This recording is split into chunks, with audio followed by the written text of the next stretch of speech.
Quando a gente fala que a gente não fabrica nada, não vende nada direto e a gente não tem uma solução final, dá um nó na cabeça das pessoas. Qualquer profissional ele tem que ser letrado do que a inteligência artificial pode fazer para a profissão dele. A gente não rouba mercado, o market share de ninguém, mas a gente cria mercado. É uma empresa que tem uma política muito forte com relação ao ecossistema de parceiro.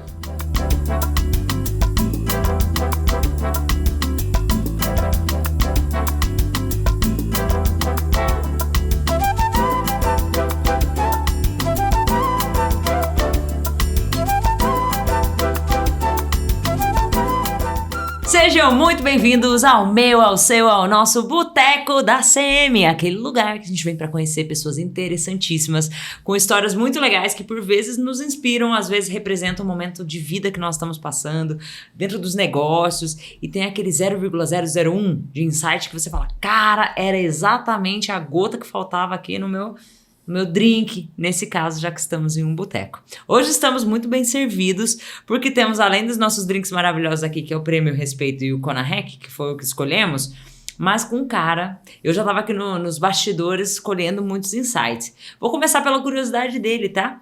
Ele gosta muito de cozinhar, mas nem sempre foi assim. Na verdade, ele falou assim, eu gostava muito de comer. E aí eu fui fazer um intercâmbio na Alemanha e chegando lá não tinha quem cozinhava para mim. Tive que aprender. E até hoje, felizmente, trouxe esse legado aqui. Quem sabe um dia a gente não faz, além do boteco da CM, uma cozinha da CM e bota a galera que gosta de cozinhar pra ver se é fato ou fake, né? Muito obrigada, Guilherme Furquem, pelo seu tempo, por estar aqui conosco da NVIDIA. Ele veio até, caracterizado, minha gente. Tem que fazer a propaganda bem. Muito bem, tá nota 10 aqui. O Brandon vai te parabenizar. Bem-vindo! Muito obrigado por estar com vocês, obrigado pelo convite para representar a NVIDIA. Vamos bater esse papo no boteco. E como todo boteco, às vezes quando a pessoa não se conhece, ela fala assim, mas você faz o que da vida, né? Eu já vou até um pouco mais atrás, antes de perguntar só o que você faz da vida, eu quero que você conte como você chegou nessa empresa, como é que foi a trajetória até chegar lá?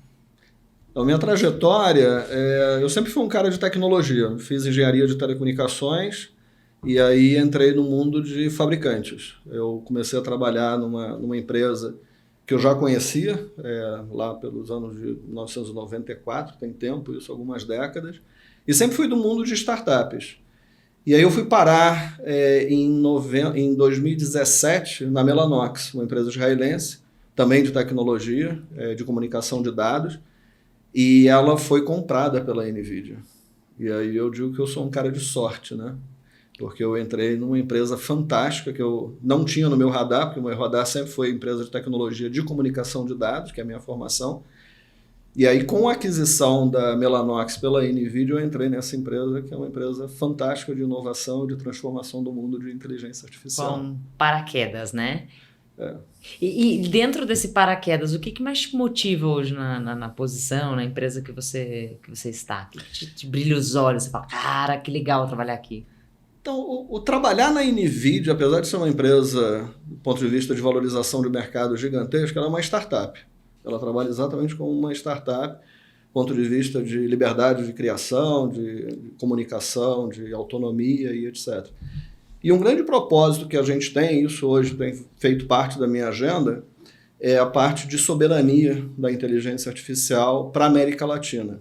Então, hoje eu olho para o mercado da América Latina e estou tendo interação com vários países, desde os grandes, como Brasil e México, mas também países menores, onde a inteligência artificial está sendo considerada pelos governos como uma plataforma de crescimento econômico, de atração de investimento, atração de talento, formação de mão de obra, novas startups. Então isso dá uma motivação extra de ver que o que a gente faz pode ajudar efetivamente a nossa região América Latina a se transformar, a ser mais desenvolvida, a ter uma missão nessa jornada aí de uso da inteligência artificial para transformação digital.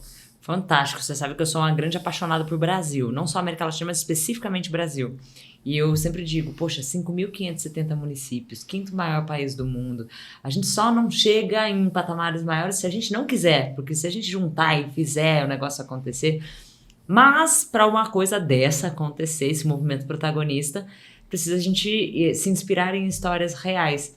E o real a história não é linear, né? Por exemplo, eu tenho certeza que a posição que você está hoje não chegou assim, gente, oi, tudo bem, eu queria estar na liderança, né? Não é só levantar a mão e fazer. Tiveram alguns momentos, e eu queria que você contasse sobre esses momentos, assim, né? Quais foram os quick wins, ou até os momentos de virada que você falou assim, cara, não sei se aqui vai. Acho que aqui... Conta um pouco dos momentos marcantes da sua história corporativa. Então, eu sempre tive uma visão de estar em momentos tecnológicos transformacionais, né? Então, um pouco de sorte, um pouco de planejamento de carreira, né? Então, eu participei, por exemplo, final da década de 90, com todo o avanço da internet. E tive a oportunidade de trabalhar em empresa que, na época, estava liderando e mostrando um valor agregado muito forte em tudo que vinha pela internet pela frente, né? E isso foi uma mudança grande de responsabilidades e etc. E eu tive um bom relacionamento com o Grupo Telefônica. Então, o Grupo Telefônica também ele serviu para me dar uma experiência grande pela América Latina. Então, tive a oportunidade de coordenar um time de vendas que era responsável pela região América Latina e com um grupo que tinha, e continua tendo, né, uma presença importante em todos os países, do México para baixo. Então, isso me deu essa credencial de olhar para a América Latina. Mas na NVIDIA, a transformação grande mesmo foi de olhar com uma possibilidade de sair dessa área de comunicação de dados, que sempre foi a minha área, eu estava no momento correto de crescimento exponencial da internet, e ir para o mundo de inteligência artificial. E ali eu tive um desafio grande, pessoal e profissional, de me adaptar numa empresa que nem eu escolhi e nem ela me escolheu. Eu fui comprado. Casamento arranjado. Eu fui comprado, né? Reportando para fora, mas responsável por vendas para a América Latina, de uma empresa israelense que foi comprada pela NVIDIA. E que, no final, ela foi reconhecida como sendo uma das, se não a mais, importante aquisição tecnológica no mundo de Merger Acquisitions. Porque o valor que foi comprada em 2020 e quanto a gente valeria hoje, olhando para vendas que tem de networking só dentro do portfólio da NVIDIA, demonstrou um investimento da empresa fantástico, né? Então, isso tenho o prazer aí de fazer parte hoje da NVIDIA, não só olhando para networking, mas todo um portfólio de soluções que abraça todas as verticais, todas as indústrias e em qualquer área de atuação, né? Mas houve algum dilema pessoal de você dizer assim, acho que não vou dar conta? De você voltar para casa, falar com a esposa, amor, não sei. Não só necessariamente na posição que você está hoje, mas ao longo da vida, assim, que você fala, mas não sei. E deu certo. Ou pode ser que tenha dado errado, não sei. Não, eu nunca disse que deu errado. Sempre eu tive um entusiasmo, um propósito muito forte, né? Mas você está numa empresa como é a NVIDIA hoje, que está no headline de qualquer notícia e fala de inteligência artificial qualquer hora, qualquer jornal aí hoje em dia tem uma reportagem que fala de inteligência artificial. Traz uma responsabilidade, né? Até está falando com o público de vocês aqui, a expectativa é grande. E aí, como atender essa expectativa? Eu não me considero o cara que tem a síndrome do impostor, né? Mas sempre bate aquela coisa de como é que eu me preparo para atender a expectativa que existe em cima da empresa. E eu acho que isso é uma carga que tem todo funcionário, todo profissional da NVIDIA tem essa missão de atender as expectativas que são altas, né? E na engenharia a gente aprende muita fórmula e aí tem a percepção, né? Percepção, quando eu estava na faculdade, o professor explicou que tinha uma fórmula da percepção, que era realidade menos expectativa. Então, se você tem uma expectativa muito alta e a realidade é baixa, quando você faz essa conta, a percepção é negativa, né? Então, como a expectativa é muito alta, a gente tem que entregar uma realidade também alta, porque senão fica uma percepção de que, aquela percepção de que, puxa, não era o que eu esperava. E aí a gente tem essa missão de atender as expectativas e muito, muito trabalho. Eu vou até emendar com uma pergunta aqui, que é, a NVIDIA é realmente essa grande protagonista de IA, né? Na sua visão, o que faz a empresa estar sempre nessa vanguarda, inspirando o mercado com essa temática? Quais são os elementos-chave para que isso aconteça? Tem um fator que é super importante, que é a cultura da empresa. A cultura da empresa ela é trabalhada exaustivamente para ser preservada. Então, o nosso CEO, que é o Jensen, ele tem um trabalho e uma... Ele é americano? Ele é americano. Sim. Ele nasceu em Taiwan, mas foi criado nos Estados Unidos. Tá igual a sua história, né? Que você nasceu em Curitiba, mas todo mundo acha que você é carioca. Contei o segredo dele aqui, hein, gente? Exatamente. Mas ele é americano, a formação dele é toda americana. E é uma pessoa que criou uma cultura da empresa muito forte.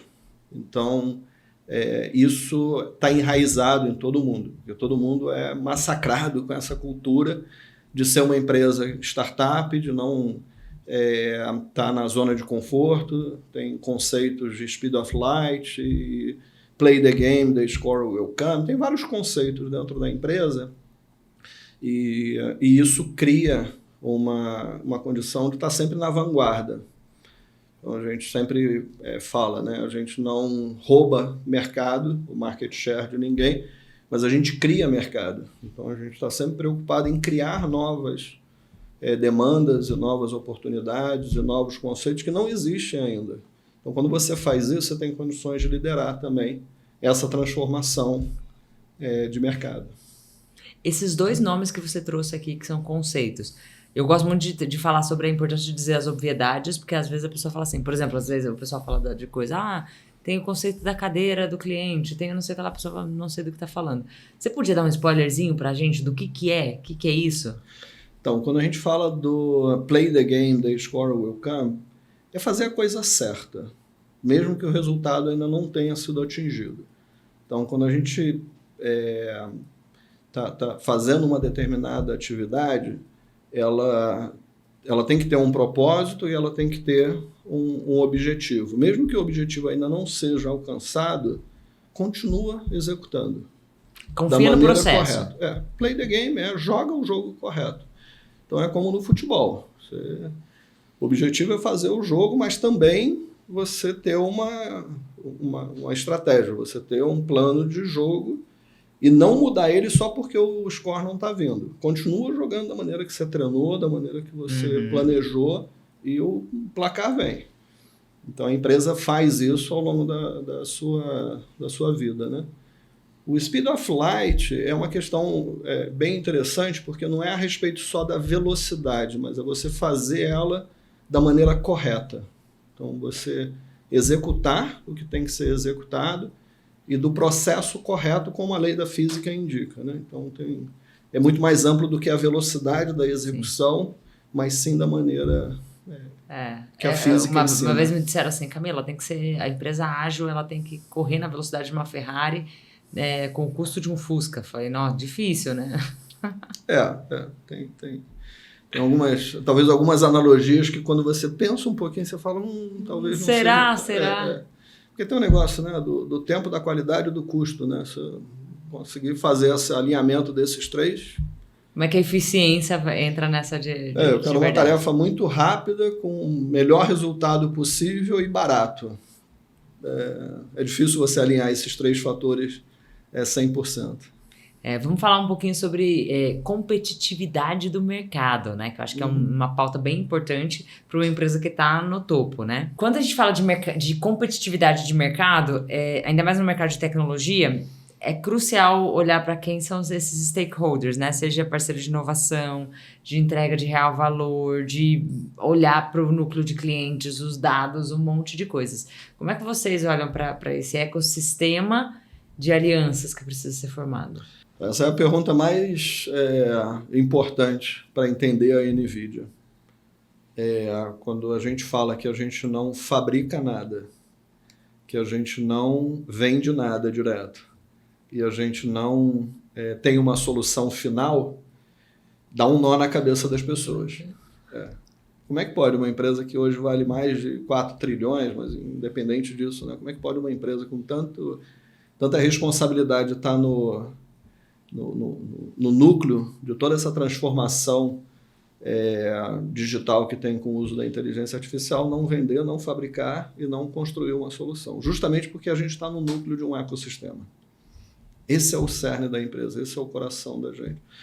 Então, é uma empresa que tem uma política muito forte com relação ao ecossistema de parceiro. Então, o que a gente faz é desenvolver empresas ao nosso redor que possam criar, inovar, desenvolver. Estimulando, inclusive. Eu posso falar a respeito disso, mas que eles possam fazer isso para que utilizem uma plataforma computacional acelerada por GPU multipropósito desenvolvido pela NVIDIA.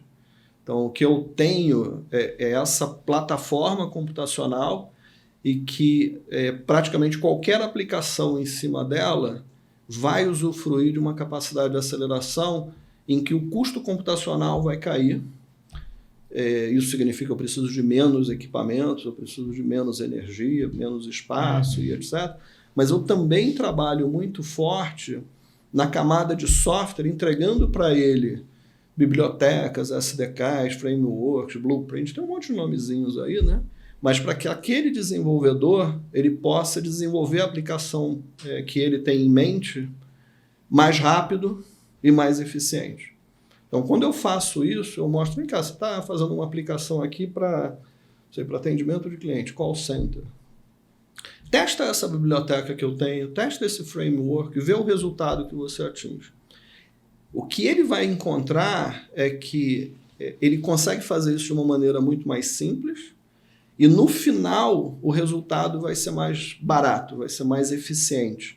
A partir desse momento, ele vai consumir uma infraestrutura que pode estar em qualquer lugar. Mas está lá dentro, ou ele pode estar on-premises, ou ele pode estar multi-cloud, ou ele pode estar no ambiente híbrido.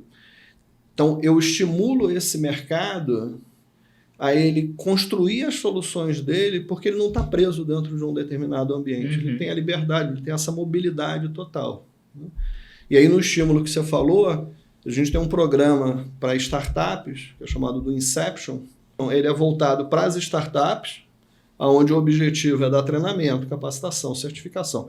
Se o cara que está dentro de uma startup entende o que tem de mais novo do ponto de vista de plataforma de desenvolvimento de aplicações, ele vai conseguir inovar mais rápido. Então, esse é o objetivo. E aí eu dou acesso para ele a benefícios dele acessar essa infraestrutura para que ele coloque em prática o conhecimento dele. Então, são créditos em nuvens públicas, são descontos em aquisição de equipamento, que pode chegar a $1,5 milhão. Nossa. Esse benefício todo. E a gente não olha para isso assim, eu te dou esse benefício e você me dá uma participação na empresa. Não. Eu te dou esse benefício e eu tenho propriedade intelectual no desenvolvimento. Não.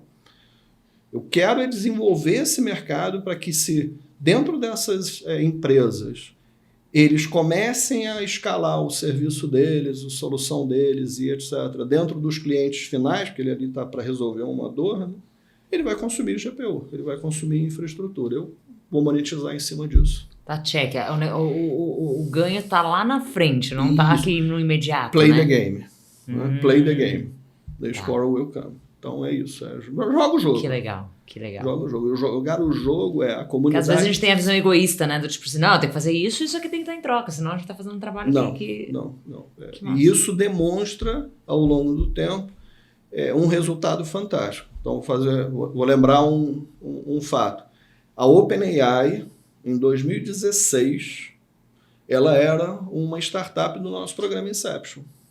Em 2016. A gente foi lá e entregou para ela, que a gente desenvolveu um supercomputador para inteligência artificial DGX. A gente entregou na mão do Elon Musk, que na época era sócio, para que ele desenvolvesse o software, a estratégia deles de software, que estava baseada num paper Transformers e tal, em cima da nossa plataforma. Os desenvolvedores começaram a fazer isso e escalaram.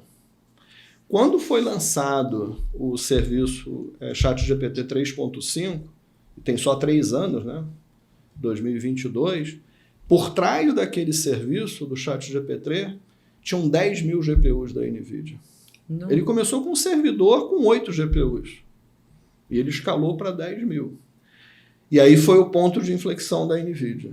Porque ali quando massificou, né, quando democratizou a OpenAI, ChatGPT, em 2022, e descobriram que por trás daquele treinamento do modelo de inteligência artificial tinham 10 mil GPUs da NVIDIA, todo mundo olhou e falou, interessante, eu quero fazer igual, eu quero fazer melhor.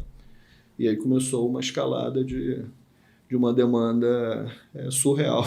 Que N coisas entram, né? Eu sou entusiasta de neurociência, então eu já olho aqui, poxa, tem a reciprocidade aqui, porque você apostou em mim, deixa eu apostar de volta.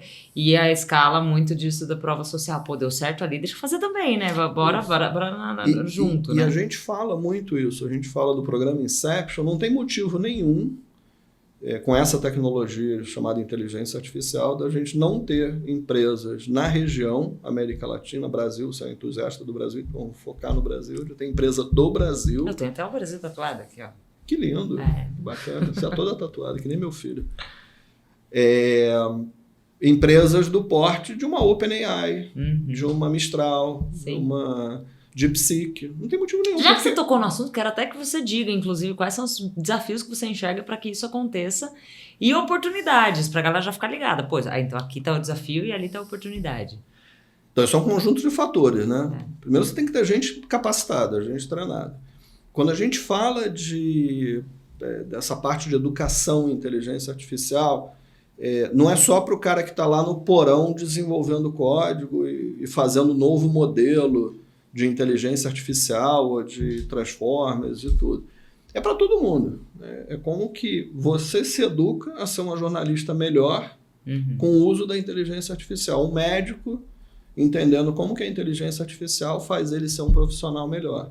Um psicólogo, uma enfermeira, qualquer profissional, ele tem que ser letrado do que a inteligência artificial pode fazer para a profissão dele. Por que isso é importante? Porque ele pode criar demandas que não existem hoje. Então, tem exemplo de uma empresa que o CFO recebeu o letramento do que era a inteligência artificial, com todos esses modelos de inteligência artificial generativa e etc. Ele falou, interessante, eu quero ter um chat CFO. E o chat CFO é interessante porque ele, durante a entrevista de comunicado do resultado do ano fiscal, ele recebe prompts, né? Ele recebe alertas de qual a resposta mais adequada para uma pergunta que veio de um jornalista. Porque o jornalista veio do mercado, de um segmento financeiro, de tecnologia, ou de um determinado estado, ou de um país. Então, ele adequa a resposta que o CFO deveria dar através de um modelo de inteligência artificial. Então, esse é um ponto. Então, a parte de educação é super importante você dar essa educação, mas também é importante com que, em paralelo, a gente tenha incentivo para as startups. Por isso o programa Inception é tão importante. Porque se eu tenho uma quantidade maior de empreendedores, de desenvolvimento, dos caras que são realmente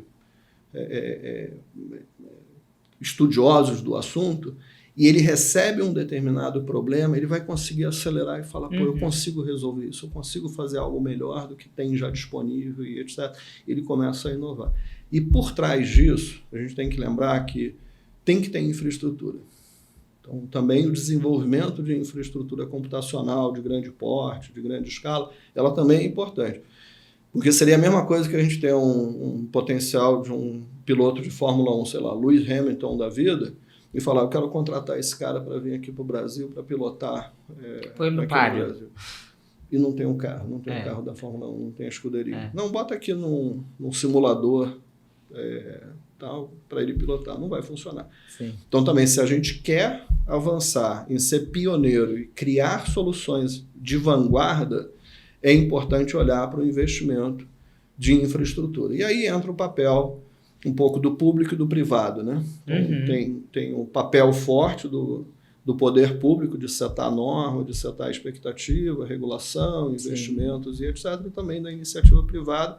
No Brasil, o governo tem demonstrado que está com atenção para esse lado da infraestrutura, tanto é que lançou o programa PBIA, lançou também o Redata, que é um incentivo de antecipação de benefício fiscal agora para 2026, para reduzir o custo de aquisição da infraestrutura computacional. Então, tem um dever de casa sendo feito no Brasil, mas ainda precisa avançar bastante.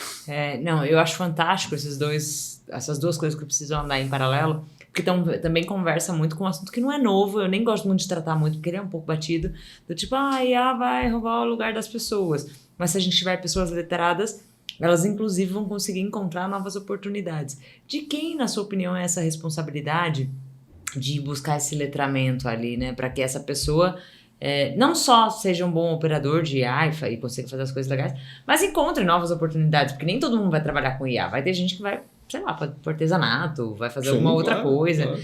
Onde as pessoas vão... E aí é uma pergunta quase filosófica, né? Onde as pessoas vão encontrar essas oportunidades? Ou quem é que vai dar? É a empresa? É o público? É o privado? Quem é? Ele é um conjunto de ações. Então a gente vê países, por exemplo, como a Índia. A Índia, o Modi, lá, que é o primeiro-ministro, ele lançou um programa para treinar 1 milhão de pessoas. Para IA. Para IA. Mas na questão também do letramento, não é só para o desenvolvedor. Então, a gente tem que entender que não é só a pessoa que está desenvolvendo e criando novas aplicações, novos modelos, novas ferramentas e tudo, mas é importante com que a gente desmistifique um pouco isso de que o IA vai roubar o emprego. Ele só vai fazer o profissional ser mais eficiente. Então, voltando um pouco no tempo, né? Quando surgiu a internet também, mesma coisa. Todo mundo falou, internet, pânico. Pô, ninguém mais vai pegar a Barça e folhear a Barça. Para quem não entende o que é a Barça, ela é uma enciclopédia dos... Ou as páginas amarelas para encontrar um telefone, páginas né? amarelas. Então, quando surgiu a internet também, surgiu muito medo de como é que vai ser a educação das crianças, das pessoas, porque tudo está disponível, fazer no computador, vai fazer só copy-paste E sobreviveu. A geração que foi criada aí na década de 2000 sobreviveu, então... São excelentes profissionais. A gente vai encontrar a mesma coisa com a inteligência artificial, da gente ser profissionais melhores. E para ser profissional melhor, você precisa desmistificar. Isso faz parte de uma ação, às vezes, governamental, mas também iniciativa privada. A gente já viu aí vários programas de hyperscalers dando treinamento enfim, conhecimento disso. A própria NVIDIA tem um programa chamado DLI, que é o Deep Learning Institute, que tem vários treinamentos, são mais técnicos, são mais para a área técnica, realmente, não é muito de letramento de profissional, mas são cursos que não tem custo, muitos deles não tem custo. Legal, deixa o convite para a galera assistir e ir atrás. Né? Pode colocar DLI, Deep Learning Institute, e são cursos para dar justamente o conhecimento para a galera entender o que tem de disponível em termos de tecnologia e de desenvolvimento e começar a criar, começar a desenvolver. Bom, você tocou num assunto aqui, você me fez viajar no tempo e ir lá para a conexão. Eu quero te chamar para... Você tem que explicar isso aí para muito. Meus filhos não sabem o que é Eu fui dar uma aula na faculdade esses dias, falei, o que vocês estavam fazendo no 11 de setembro? Aquela conversa que nós tivemos e eram adolescentes. Eu falei, mesmo, não, esquece. Não. Então, muitas coisas a gente tem que explicar, né? Meus filhos têm 23, tem um casal de gêmeos, 23 anos, e uma de 21. E ele Não pegou? Não. Nem tinham nascido ainda, né? Eu explico, eu tenho uma adolescente de 19... Adolescente não, já é jovem, né? E eu explico também. Gente, esse era o barulhinho que fazia para conectar a internet, porque tinha que conectar, ligar à noite, porque custava muito caro. Eu criei no Guilherme de uns 20 anos atrás, 10, 20 anos atrás.